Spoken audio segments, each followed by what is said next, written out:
Welcome to Busy Wisdom. This isn't a video you have to sit down and watch. Press play while you're making coffee, driving to work, cooking dinner, folding laundry, or winding down before bed. Let these timeless stoic ideas keep you company. No pressure, no distractions. Just a few minutes of wisdom to help you slow your mind, strengthen your character, and see life a little more clearly. So wherever you are, take a deep breath and let's begin. The Blueprint for Controlling Minds, written 2,400 years ago. In 1949, George Orwell wrote his book 1984 and terrified the world with the idea of Big Brother. But what if I told you a man in Athens figured out how to build the perfect surveillance state in 375 BC? His name was Plato, and in a book called The Republic, he didn't just describe the ideal government. He wrote the instruction manual for controlling what you think, who you love, and what you're allowed to know. And here's the part that should make you uncomfortable. Some of the smartest people in history think he was right. By the end of this video, you'll know exactly why Plato wanted to ban poets, why he thought democracy was a disease, and why, if he saw America today, he'd say we're living through exactly the collapse he predicted. So here's the scene. Plato writes this as a conversation between his mentor Socrates and a bunch of wealthy Athenians. They're debating justice. What is it? Is it helping friends and harming enemies? Is it the interest of the stronger? But Socrates doesn't just answer the question. He hijacks the entire conversation and says, "You want to know what justice is? First, let me show you the perfect city. Then you'll see justice in the soul." This is classic Socrates. He never answers directly. He builds a trap made of logic, and by the time you realize you're in it, you've already accepted his conclusions. And the first thing he tells these rich guys? Your city is already corrupt. Here's why. Plato proposes something that sounds insane at first. He says the rulers of the ideal city need to tell the citizens a foundational myth, a noble lie. He literally says, we shall tell our citizens a story, a myth. The lie? That everyone is born from the earth itself. That their souls contain different metals. Gold for rulers, silver for soldiers, bronze and iron for workers. And that these metals determine your role in society. Now your brain is probably screaming, that's authoritarian propaganda, and you're not wrong. But Plato's argument is chilling. He says no society can survive unless its people believe they belong to each other. Not through choice, not through contract, through myth. Through a shared story that feels like destiny. Sound familiar? Every nation has its noble lie. America's is that anyone can succeed if they work hard enough. Is that true? Statistically? Not really. But Plato would say it doesn't matter if it's true. It matters if it keeps the city together. And here's the question he leaves hanging over your head. If the lie keeps the peace, is it still wrong to tell it? Okay, so who runs this perfect city? Plato's answer is famous and controversial. He says philosophers must be kings, or kings must become philosophers, not politicians, not CEOs, not influencers, philosophers. Why? Because Plato believed the average person is basically a sleepwalker. He uses this incredible metaphor called the allegory of the cave, and if you went to college, your professor probably ruined it for you, so let me make it visceral. Imagine you've been chained in a dark cave since birth. Behind you, a fire. Between you and the fire, people walk carrying objects. Animals, plants, tools, all you see are the shadows on the wall. That's your entire reality. One day someone unchains you, turns you around. You see the fire. It hurts. You want to go back to the shadows, but they drag you out of the cave, into the sunlight. At first, you're blind. Then slowly you see the real world. Trees, mountains, the sun itself. Plato says that's what learning actually is.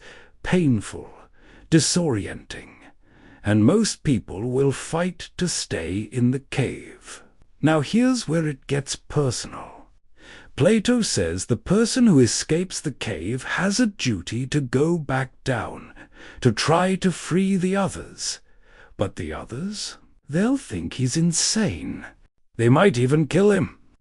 Socrates was executed by Athens. Plato watched it happen. This isn't abstract philosophy. This is trauma dressed up as political theory. So when Plato says only philosophers should rule, he's not being elitist for fun.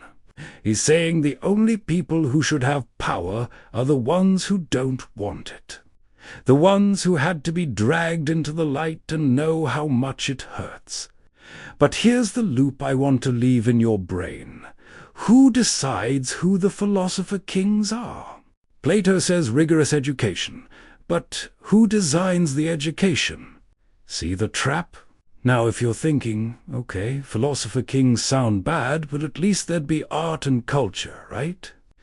Plato says absolutely not. He wants to ban poetry, ban most music, ban theatre. He wants to censor stories about gods being jealous, cruel, or lustful. He wants to control what stories children hear so completely that he designs the exact musical modes they're allowed to learn. This is where modern readers usually check out. Plato was a fascist. Cancel Plato. But wait. Before you tweet that, listen to his actual argument. Because it's uncomfortably relevant to 2026.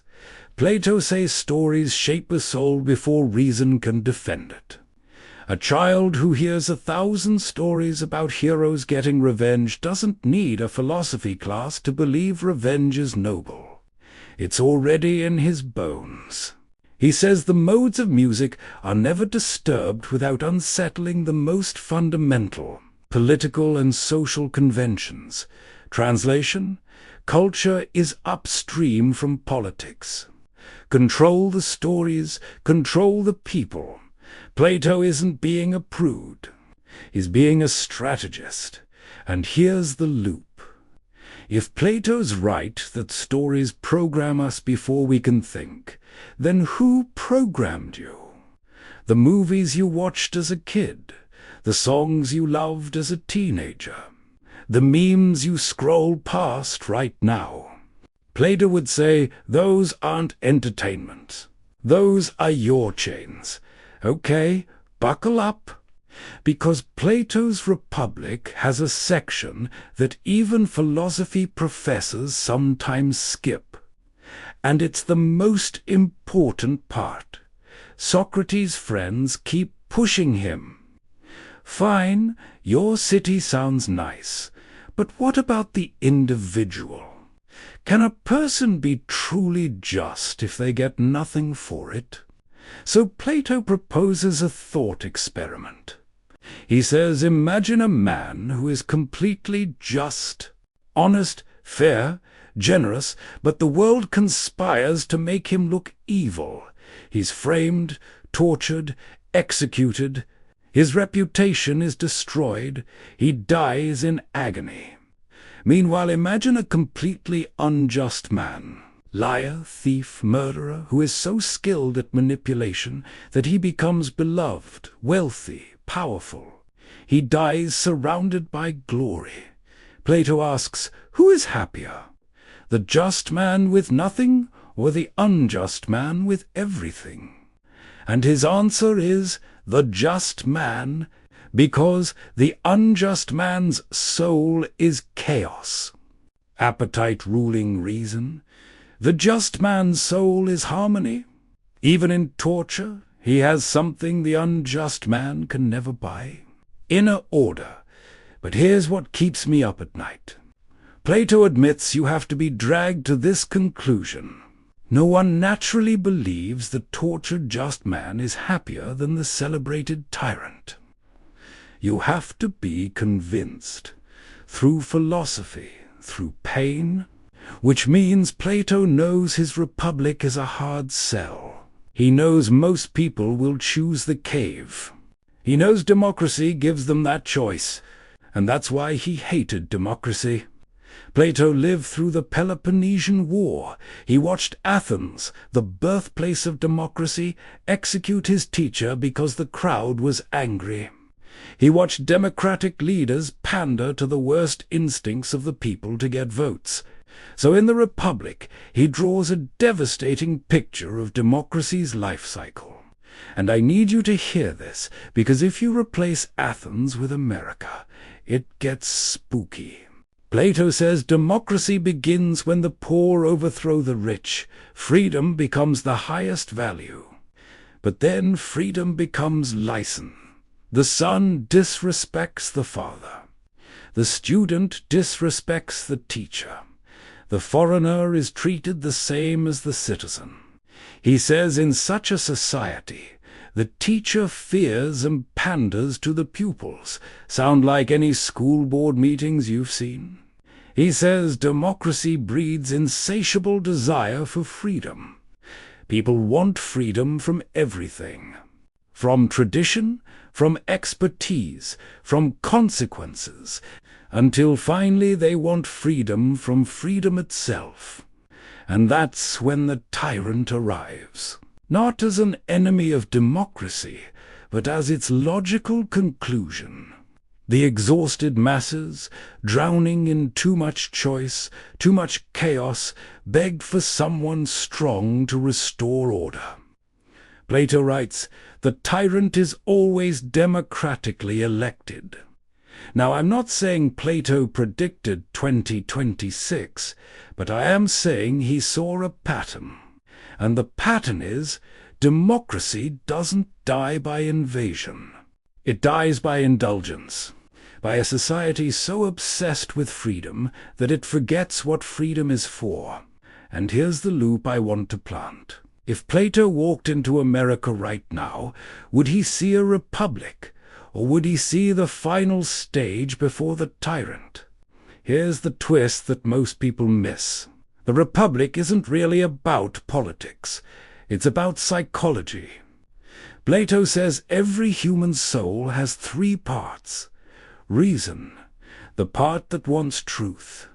Spirit, the part that wants honor. Appetite, the part that wants everything: food, sex, money, likes on Instagram. A just soul is one where reason rules. Spirit supports reason. Appetite obeys. An unjust soul? Appetite is in charge. Spirit becomes vanity. Reason becomes a rationalization machine for whatever appetite wants. Plato is asking you, who's running your soul right now? When you scroll for 3 hours instead of sleeping, appetite is king. When you argue online not to find truth, but to win, spirit has gone rogue. When you know what you should do but do the opposite, your inner city is in civil war. And Plato's terrifying claim? You can't build a just society with unjust souls. It doesn't matter how perfect the Constitution is. If the people are ruled by appetite, the government will be too.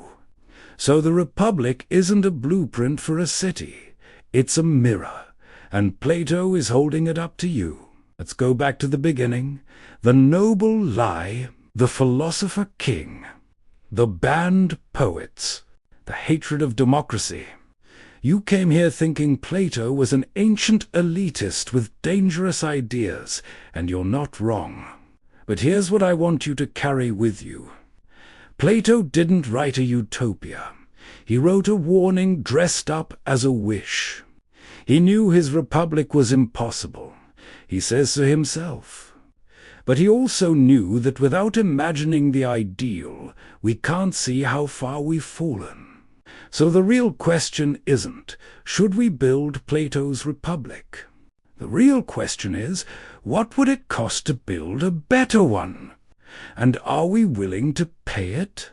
Or are we too busy watching the shadows on the wall?